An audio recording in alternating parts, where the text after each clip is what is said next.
ఈ వీడియోలో మనం భగవద్గీత అధ్యాయము 2 శ్లోకము 57ను పరిశీలిద్దాం.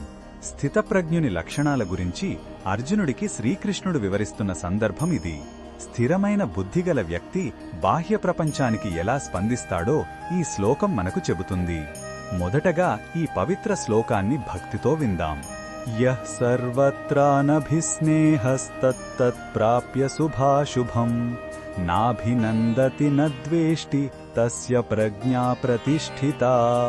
ఈ శ్లోకం అర్థమేమిటంటే, ఎవరైతే అన్ని విషయాలలో అన్ని చోట్ల మమకారం లేదా అనురాగం లేకుండా ఉంటారో వారికి జీవితంలో మంచి లేదా చెడు ఎదురైనప్పుడు దానిని చూసి అతిగా సంతోషించరు లేదా ద్వేషించరు.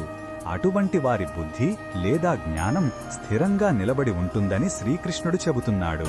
అంటే సుఖం వచ్చినప్పుడు పొంగిపోవడం, దుఃఖం వచ్చినప్పుడు కృంగిపోవడం వంటివి వారిలో ఉండవు. వారి మనసు ప్రశాంతంగా నిశ్చలంగా ఉంటుంది. ఈ శ్లోకంలో ఉన్న భావం మనకు ఏమి చెబుతుందంటే, నిజమైన శాంతి మన లోపలే ఉంటుంది, బయటి పరిస్థితుల మీద ఆధారపడి ఉండదు. మంచి చెడు అనేవి జీవితంలో సహజం. వాటికి అతీతంగా మనసును సమభావంతో ఉంచుకోవడమే జ్ఞానం యొక్క ముఖ్య లక్షణం. ఇది నిర్లిప్తత అనే గొప్ప గుణాన్ని, అంటే అంటని తత్వాన్ని మనకు బోధిస్తుంది.